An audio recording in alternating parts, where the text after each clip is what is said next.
SEC, Big Ten, who wins in 2022?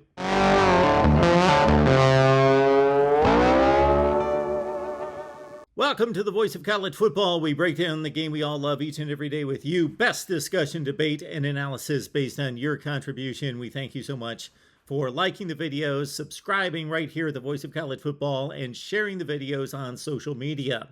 Let's size up the titanic battle between the SEC and the Big Ten. Off the field, we've seen it wage over the last 2 summers. The SEC punch, haymaker, Oklahoma, Texas, signed into the conference in 2021. Now, this summer, the Big Ten counterpunches with USC and UCLA. We will see how those additions will serve both of these mega giants in the sport. Off the field, when it comes to rear ends in the seats, TV ratings, money, facilities, everything, these two are the power brokers in the sport. There's no question about it. They own the sport. On the field, the Big Ten's good. The Big Ten's solid. The top end of the Big Ten is strong. But the SEC is undoubtedly, without question, the best conference in college football. Has been for 15 plus years without taking a break. So, how will we judge whether there's been a power shift in college football in 2022? Keep in mind that the NFL draft selections mean something. The recruiting rankings mean a whole lot. The recruiting rankings have told us that the SEC has acquired the best talent in college football across the board for years and years and years and years. And then 3 to 4 years later, those same selections turn into the most and the highest NFL draft selections. But we are focused on the results on the field. What will the Big Ten need to do to become the #1 conference in college football in 2022? All right, let's keep in mind before we set up the stage between the Big Ten and the SEC that, sure, is there a possibility, let's say, that the Pac-12 just plays lights out non-conference?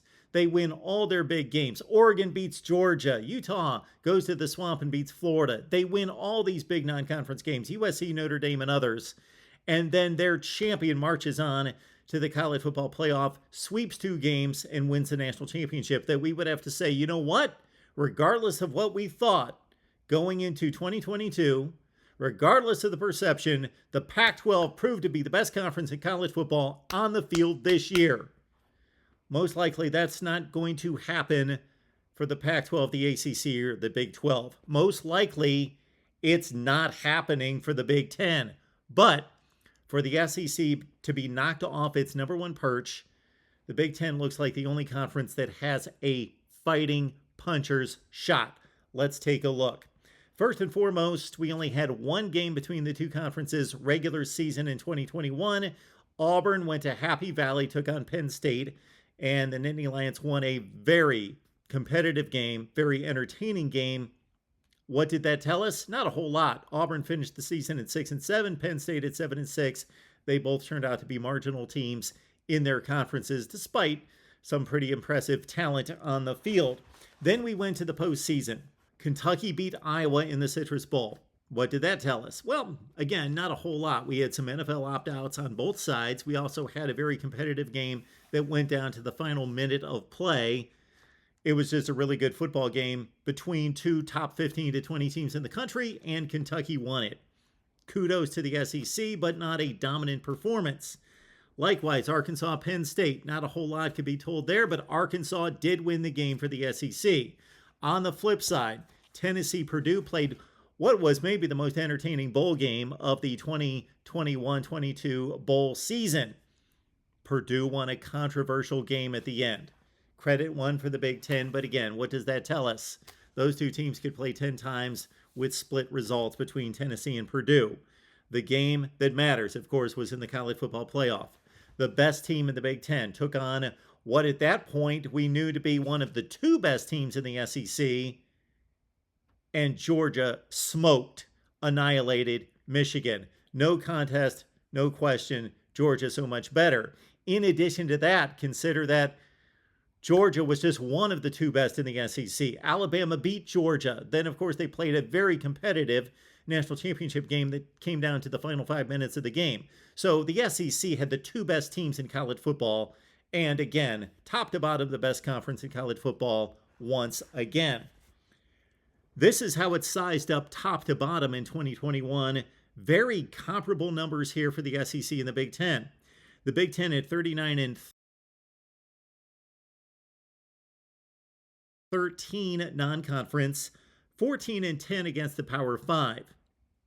For the SEC, that's 53 and 15, 13 and 10 against the Power 5. Almost identical records when you size it all up, and keep in mind that the SEC win in the college football playoff was against a group of 5 team in Cincinnati. The reason the SEC plays more non-conference games is because, of course, the Big Ten plays 9 conference games, the SEC only 8. Therefore, the SEC played those 68 non-conference games versus the Big Ten's 52. Almost a virtual deadlock in regards to their performance against the other Power 5 conferences. All right, let's turn our attention to 2022. What will have to happen to convince me and others that the Big Ten has overtaken the SEC as the best conference in college football? Let's look at the games that matter for the SEC in 2022. Bama takes on Texas. Auburn, Penn State, again, the rematch at Jordan-Hare Stadium. LSU, Florida State. Texas A&M's got an interesting date with Miami coming in week 3. Mississippi State, Arizona should be a big win for the SEC with no doubt there. Arkansas with an interesting pair here against Cincinnati and BYU. Ole Miss should defeat Georgia Tech. Georgia Tech has to play the SEC again, of course, against the Bulldogs, the final game of the season, but we've got that premier matchup in week 1 in Atlanta, Georgia, Oregon. Florida with 2 big non-conference games against Florida State, rival, and an interesting tilt and an unusual game as Utah, for the first time in forever, travels east to take on Florida in week 1 in the Swamp. Kentucky, Louisville, South Carolina, Clemson, those are traditional matchups that we see every season. Tennessee, Pitt, of course, the Panthers went to Knoxville and knocked off the Vols last year in a shootout 41-34. Mizzou, Kansas State, interesting matchup between the SEC and the Big 12 there. A lot of people like Kansas State to compete in the Big 12 conference this year. Vanderbilt, will Vanderbilt finally win a game? Period. Will Vanderbilt win a non-conference game against a decent opponent? They take on Wake Forest. The big consideration there, Vanderbilt, Wake Forest, most likely minus Sam Hartman, one of the best quarterbacks in the country. Maybe Vandy's got a fighting shot now. What would have to happen in that group of games for the SEC to be compromised? I believe that they've got to come out of those 17 games with a losing record.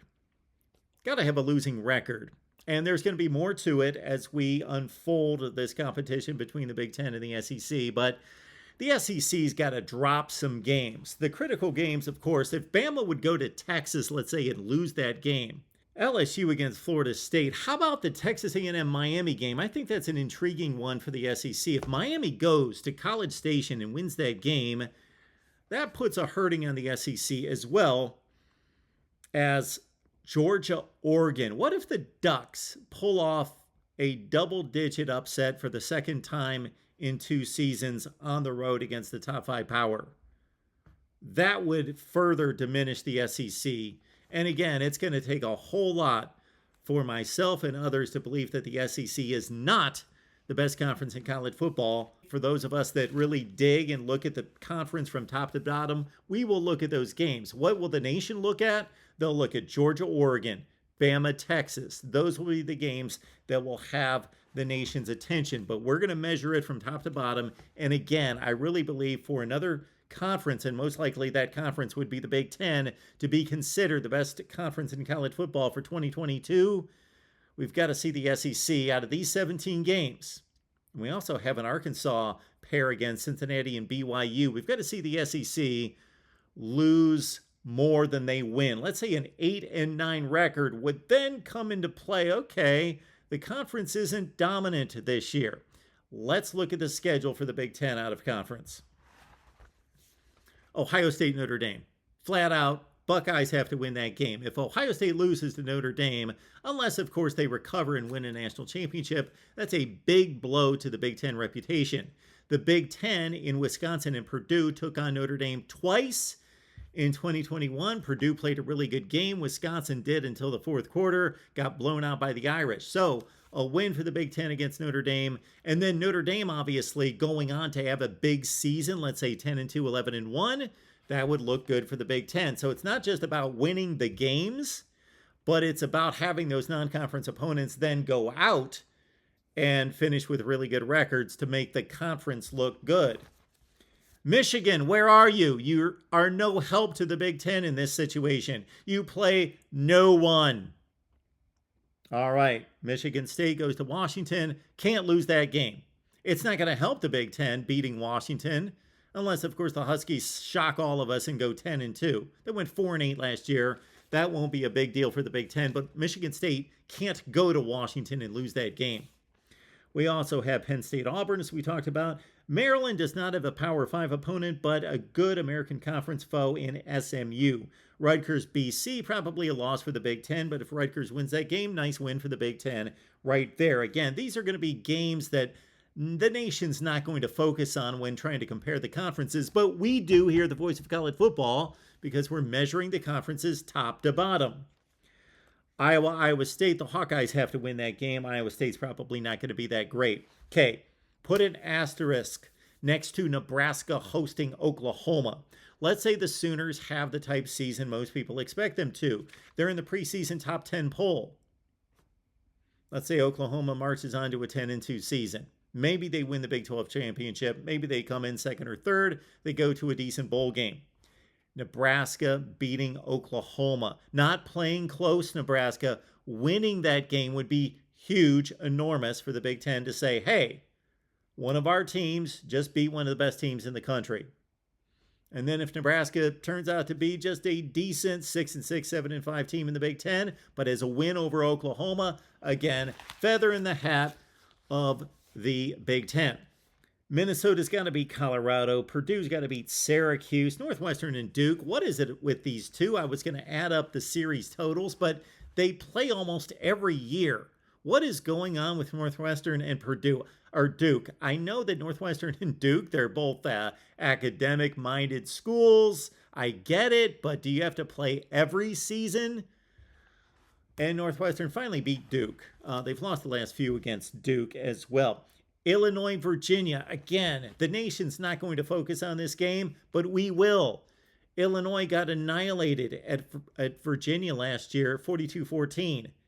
This time around, Illinois hosting Virginia. If the Big Ten wins that game, that's a nice win for the Big Ten. One of its worst teams defeating a decent team from the ACC. And finally, Wisconsin, Wazoo. Wisconsin, one of the best teams in the Big Ten.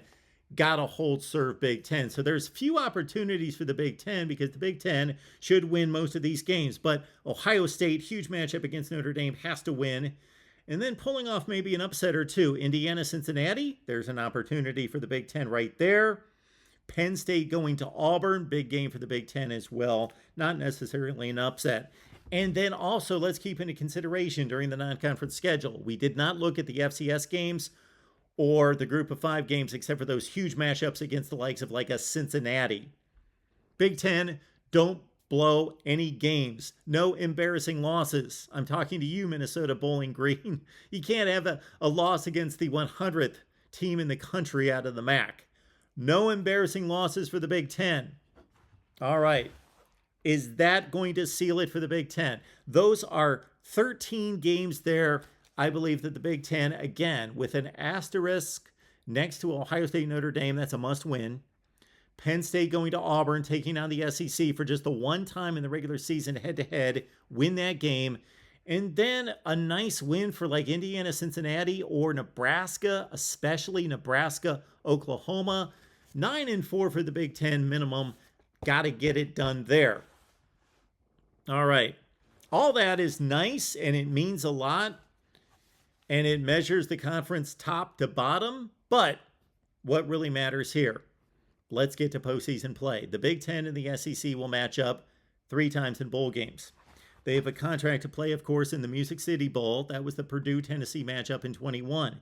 They've got the Tampa Bay Bowl, which was the old Outback Bowl matchup. For the first time, it's going to be matched up, or it's going to be named differently for the first time since the early 90s, the Hall of Fame Bowl, then the Outback Bowl. Now the Tampa Bay Bowl, SEC, Big Ten, and then finally, of course, the Citrus Bowl, Kentucky, Iowa this past season. It would be nice if the Big Ten would win those games, of course. Those are going to be, though, questioned based on opt-outs and incentive motivation to win the games. But that's going to be kind of a fallback, or the benefit of the doubt is going to be given to the SEC, of course. If the SEC loses those games and has opt-outs, or even if it doesn't and has teams that had higher expectations fall into those bowl games, then the excuse is going to be given, well, the SEC didn't care. So the Big Ten's just got to win those games, win 2 out of 3. But what does it really come down to? It comes down to, most likely, Alabama, Georgia, possibly Texas A&M, possibly somebody else, but most likely Alabama, Georgia, Ohio State on the Big Ten side, maybe Michigan, probably Michigan if there's a second. Could be a Wisconsin, could be a Penn State, but probably Ohio State and Michigan taking on the SEC in the playoff and winning. Winning head-to-head when it counts on the biggest stage, and that reflects on the rest of the conference, and the Big Ten winning a national championship. Your thoughts down below right here, the voice of college football, Big Ten, SEC. What is it going to take for another conference? Could be the Pac-12, the ACC, or the Big 12. But most likely it's the Big Ten knocking off the SEC for the first time in forever as college football's top conference. Please like, share, subscribe right here at the Voice of College Football.